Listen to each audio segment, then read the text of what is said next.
道行きでございます。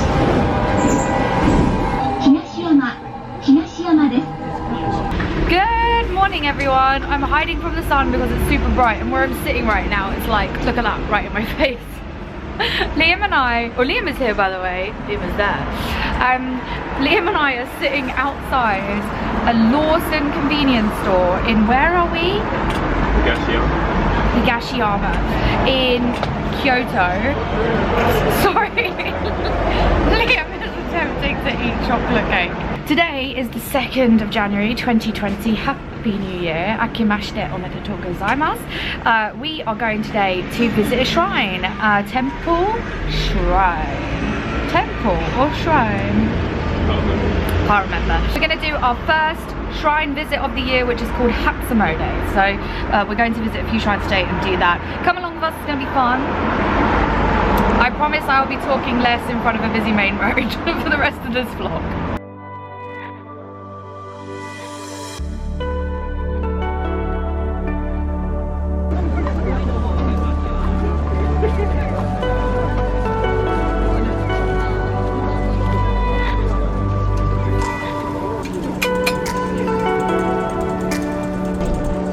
No.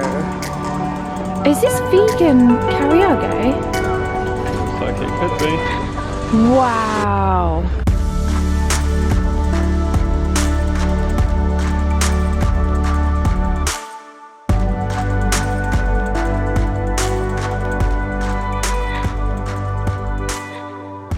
We've made it to the shrine. We're about to go through the massive gate at the front of the shrine. Just before that, we washed our hands in the little fountain over there. It's not really a fountain. It's got a special name. I'll put it underneath here.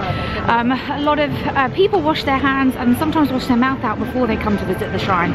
So that's what you were seeing just then. Just before that, back over there, there are a bunch of stalls selling sort of festival style food. Yakisoba, so fried noodles, jagabata, potato with butter. There is also caramel apples, okonomiyaki, a Japanese style pancake, karaage, fried chicken. These kind of foods you tend to find over there, and they are really quite good and very, very cheap. You'll only see them during festival times though, so they'll usually be there around cherry blossom season, they'll be there for New Year's season and a few other festivals which happen throughout the year. And if this shrine has a festival, like a dedicated festival, they'll have them then as well. Liam was just telling me a bit of blurb about the shrine. Apparently this shrine is dedicated to the last 2 emperors, right? No, the last and the first emperors. Oh, the last and the first. Who reigned from this capital. Okay. Kyoto used to be the capital of Japan, and you said it had a different name during that time. I thought it was still called Kyoto. So I think it was the emperor that founded the city himself. Yeah. Made it the capital. But was it Heian then, and then became the capital? Oh, that's a good question. And then they made it Kyoto. The reason why I feel like Kyoto would have been the name is the 2 kanji that make up Kyoto both mean capital. So Kyoto's 2 kanji, the 2 Chinese characters, they're basically capital and capital. Tokyo's kanji is East Capital. Liam and I are trying to see if we have... You do! Awesome! I've got 3. You got 3! Amazing! Well, you might as well only use one here, and we can use another one at other shrines. Okay, cool. The copper coin, or sort of brassy coin with a hole in the middle, is 5 yen. And for whatever reason, it's apparently lucky. So it tends to be the one that gets thrown in the boxes at shrines. That's why you don't see many in circulation. It's really quite hard to find these.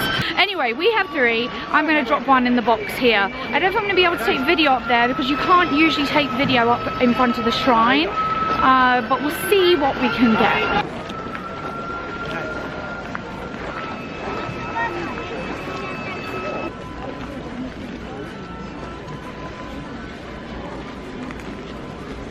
As expected, no video inside. So I'll explain what we did. When we entered into the temple, there was actually a little bit of a queue. So I queued behind some people, and when I got to the front, I threw my 5 yen coin into a sort of pit. You can almost not see it. You kind of chuck it over a wall a little bit. You then do a bow and you clap twice. So if you're going to do it, yeah, walk up there, throw your coin in or your coins, do a do a bow, clap twice. Everybody else seemed to be better at clapping than me. My clap was really rubbish. Anyway, if you just take a look over here, you'll see a few sort of branches and stuff with things tied around them, pieces of paper tied around them.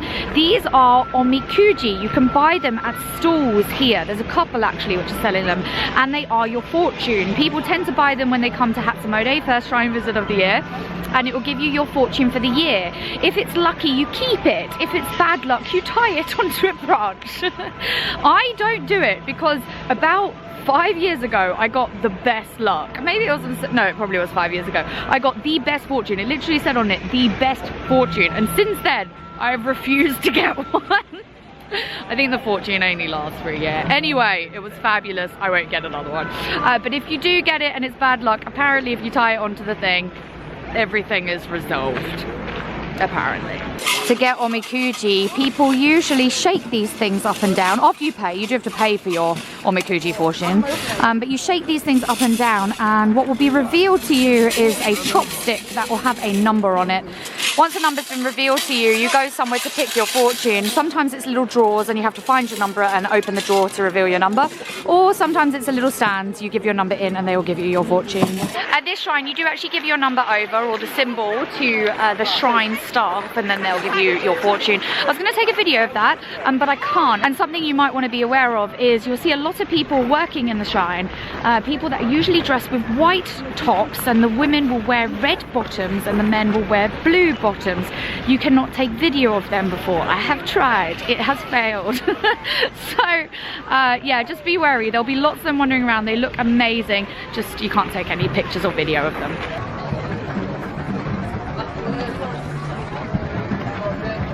Amazingly, we've managed to pick up some vegan food at the festival area. There is a stand that's doing sort of vegan karaage style thing. Liam says it's good. I'm going to try some. No, it's good. Wow, I'm just amazed. There's actually quite a lot of food here that vegetarians can have. I can't guarantee about the oils that they use and a lot of things, but potato with butter should be vegetarian. I'm vegetarian, yes. Obviously not vegan. Obviously not vegan. This is vegan. A lot of the battery things and sweet things are vegan. Or vegetarian, yeah, because they'll always use eggs. Anyway, there's a few things that you can have if you're veggie. Vegan's going to be a little bit tough, but we definitely wanted to buy from these people because we want to support the cause. We want more vegan food and vegetarian food in Japan. Actually, they recommended to us a really nice restaurant. Apparently they really like it. It's called Ren, and it's by Ginkakuji. So we might check that out sometime that we're here. It was really cool.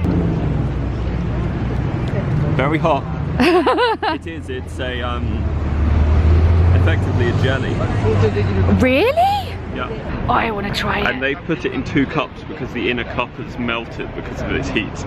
It's very hot. Okay, good. It's basically sugar water ginger. Whoa. Oh, it is good. That's we just got some shoga yu. Shoga is ginger. Yu is like hot water. I think they use, it's the same yu for bathhouse.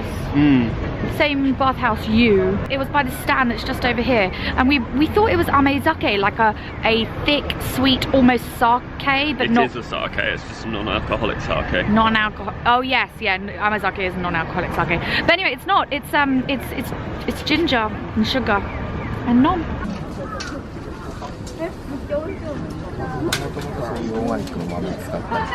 We also just stopped into Soma Coffee, which is a place just behind me here, and you can order black coffee or coffee with milk, and they only seem to have soy milk, although I didn't ask if they actually had normal milk elsewhere.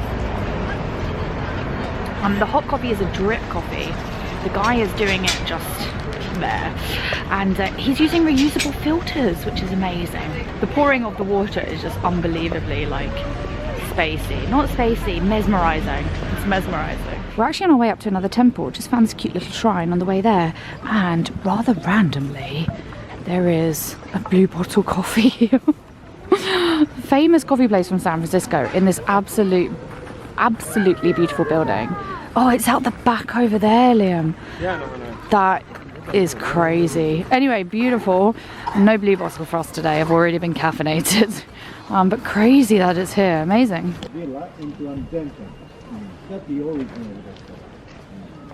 This temple that we've come to is Nanzenji Temple. It was originally constructed as a villa for a retiring emperor who liked the sect of Zen Buddhism so much that it was converted into a temple. That was in the 13th century. I don't think any of the 13th century buildings still remain. I think they were reconstructed after various wars and such. This gate, which we've just took a lovely shot of, was actually constructed, I believe, to honour the people, the soldiers who died in the Osaka siege. Can't remember what that is, 1500s, 1600s, and the main temple is just behind this humongous gate. You can go to the temple for free, but there are certain buildings you have to pay to get into. You can actually pay to climb up to the top of the gate, which is pretty cool.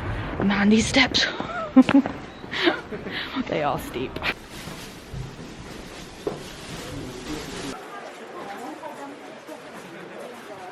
Climbing up the gate, I've had to put my boots into a bag. You can't wear your shoes if you go into the gate.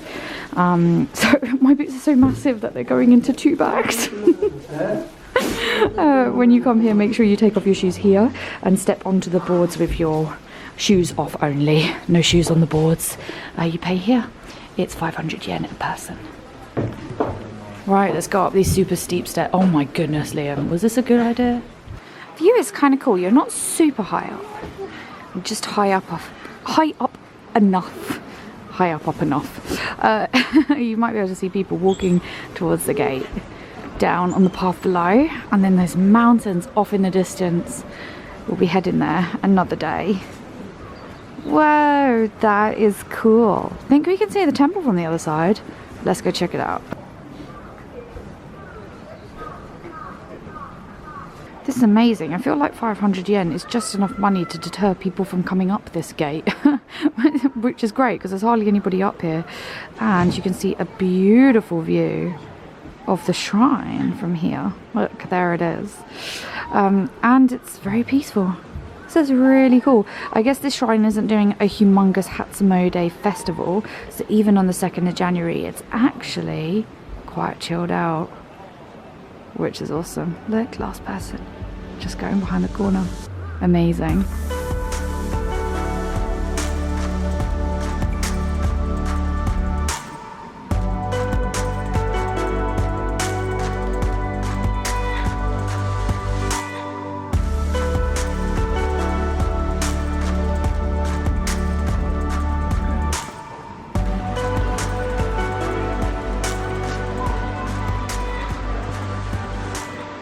We're standing just by the aqueduct here, which was built during the Meiji period. This is kind of a special place for us. We came here on a trip in 2012. I was actually really hoping it was going to be 2010 because it's currently 2020 or just 2020.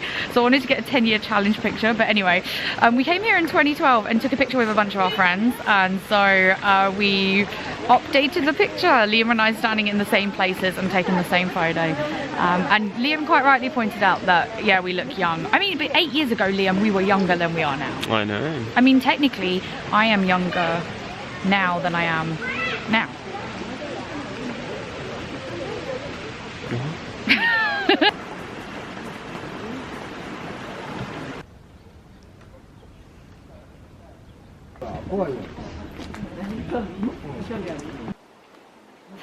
After leaving Nanzenji, we walked past a temple called Aikando.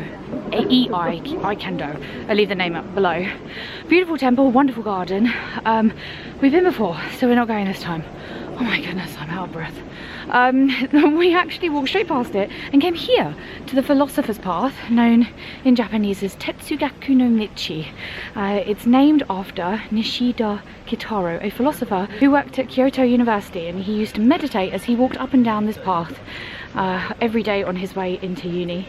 So it's a 2-kilometer path which starts here and goes all the way up to Ginkakuji. One of my favourite things to do in cherry blossom season is to visit Ginkakuji at the top, walk all the way down here, see the beautiful cherry blossoms which line the Philosopher's Path, and then walk to Aikando and Nanzenji. That's your day done. Your Kyoto day 1 done. Anyway, we're going to walk along here and perhaps not meditate as much as take lots of footage of the surrounding area.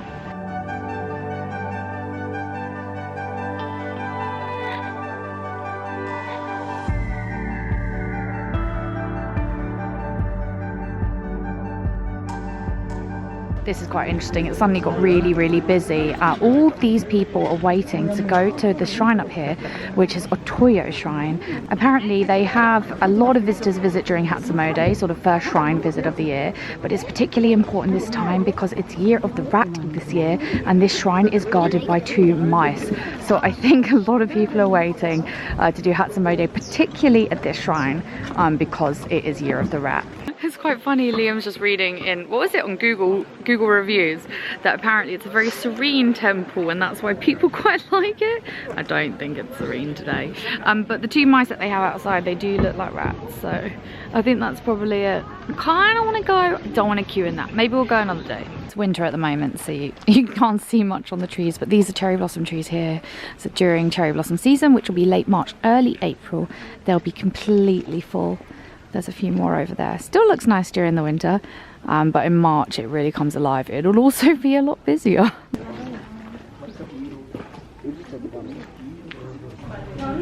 So this is just the red bean soup with the rice cake. With just these things.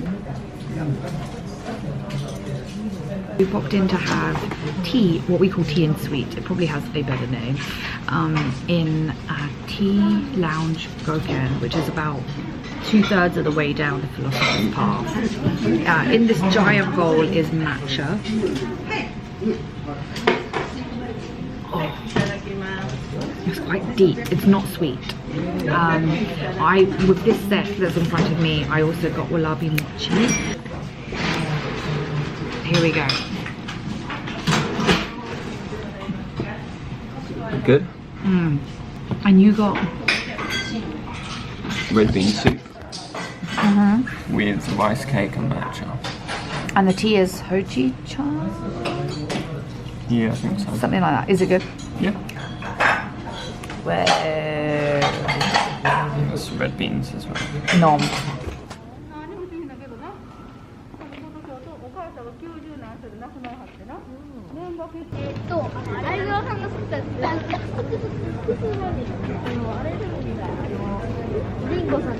So that's the end of Tetsugaku no Michi, the Philosopher's Path. When you start to see loads and loads of people gathered together, we're getting very, very close at that point to Ginkakuji, which is just off of the end of the Philosopher's Path. What have you just spotted? Oh, roasted sweet potato. Kyoto craft beer as well. Ooh. We're now going to take a walk up this very populated street up to Ginkakuji. Ginkakuji is sort of at the end of the Philosopher's Path. It's a little bit further just up there, and it's a beautiful pavilion set in a wonderful garden, and it has moss, and I do like a bit of moss.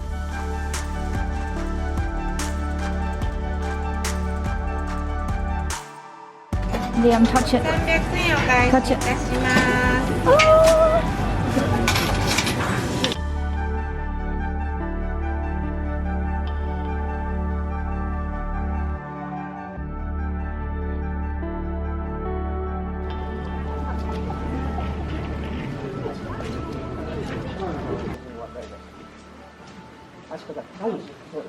We've made it to Ginkakuji. You'll recognise it as soon as we get in, just before we see the actual pavilion itself. We have to pay to get in. It's 500 yen per adult, 300 yen per child, and you arrive at this payment place just after you walk through a sort of tunnel of hedging. Yeah, something like that. Anyway, Liam's got our tickets. We then go through this gate and present our tickets and then walk around the garden. Fancy tickets and a nice little guide. Oh, I love the fancy tickets. They're awesome.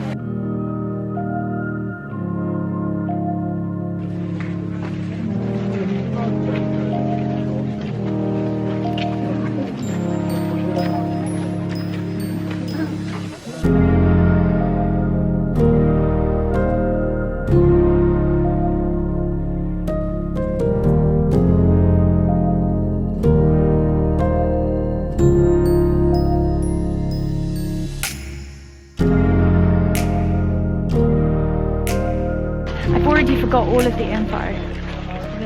You can hold it up. Sound really wise when I do these. but I just read it and then I tell you guys what I've read like instantly. So welcome to Ginkakuji. I knew it was called Ginkakuji.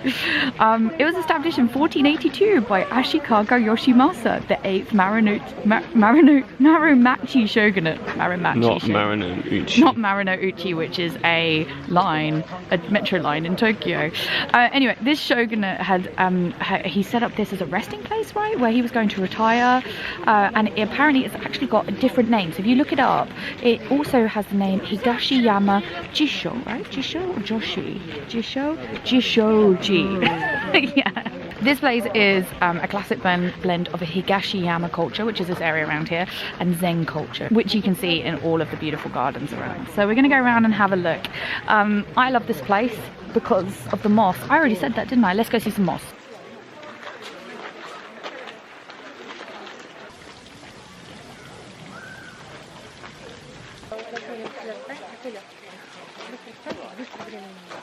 Liam and I were just saying that it's so beautiful around here, but there's this constant sound of running water, and both of us really need to use the toilet. It's getting a little serious.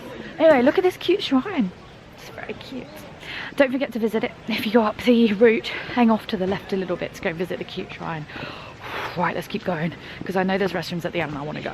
We just took a look at this sign over there, and we've never actually been able to read these because the kanji is just too intense. So I tried it out on Google Translate and took a zoomed in picture of it here, and we're going to try and see if it translates it. Right, cool. Let's highlight all of this text and then let's see the translation, and that's it. It looks actually, you know, pretty well written English. It's not like gibberish. It's awesome.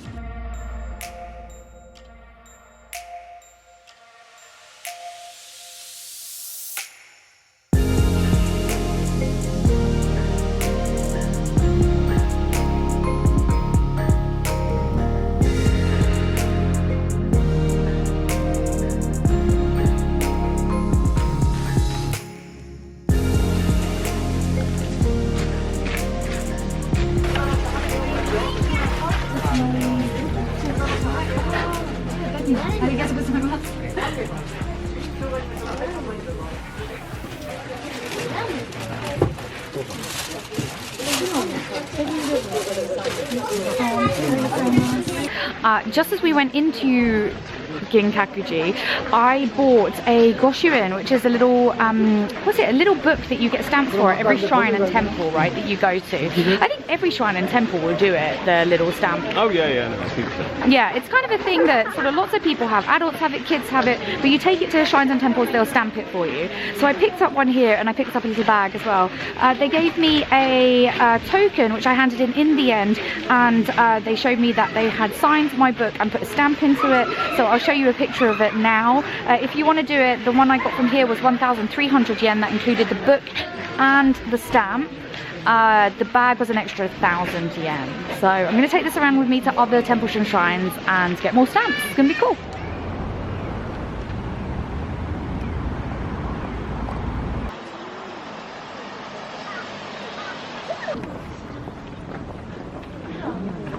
Spotted an evil thing in the sky. Is there? Oh my god, there are. We've made it to Shimogamu Jinja, the shrine, where two rivers intersect. That's where we are right now. I just spotted a hawk up in the sky. It's over there. Don't get any food out if you see them. Liam has had a senbei, a Japanese wisecracker, snatched from his hand by a hawk when we were in Kamakura once. It was really scary. I laugh now, but it was really scary.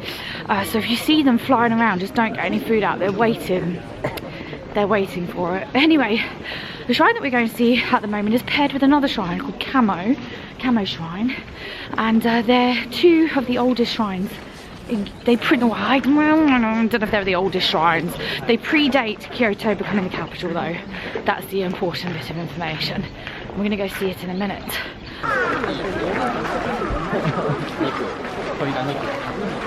That is a lot of octopus that they're going to be putting into those takoyakis. It's getting later in the day, the sun is starting to set, but all of the festivals, like festival stalls are all out. We've seen some ramen, a massive okonomiyaki stand with loads and loads of octopus, and loads of karaage, loads and loads and loads of fried chicken. We've seen so much wallaby mochi today. We ate some earlier in a cafe. This guy's making more. It's delicious. There's a sake barrel here for 500 yen. You can have a little pot of sake. It comes in a wooden thing. What do they call the sake things? The sake wooden cups. A little wooden box. These look like omikuji. These are lucky fortunes. We ain't doing fortune. We got the best fortune. We're riding it now for the rest of my life.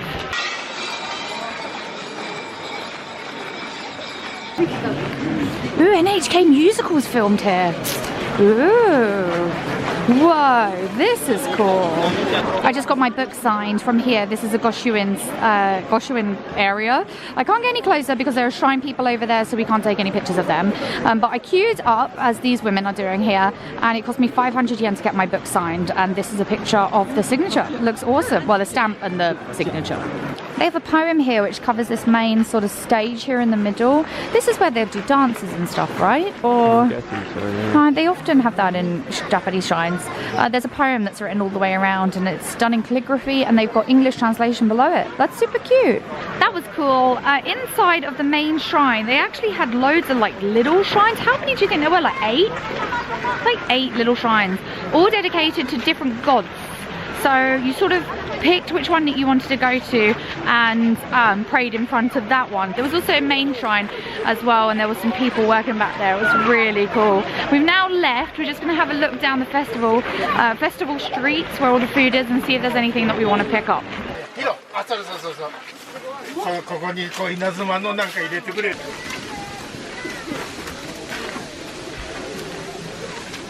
Thank you so much for watching this video. We toured around quite a few shrines. I was really quite tired at the end. I obviously was so tired that I didn't close up the vlog whilst we were there. So I'm doing that now here in my apartment in London. The next vlog is going to be a few more shrines in Kyoto, but they're going to be a little bit different. I think they're sort of ones that wouldn't usually crop up on your radar. And we are also going to visit a vegan restaurant as well, which will be pretty cool. My favorite vegan restaurant in Kyoto. It's really awesome. So I hope to see you then. And thank you so much for watching one more time. I hope you're staying safe during this time that we're going through right now. It's all a little bit crazy, so I hope you're all staying safe. Thanks so much for watching again, and I'll see you all next time. Okay, thanks. Bye.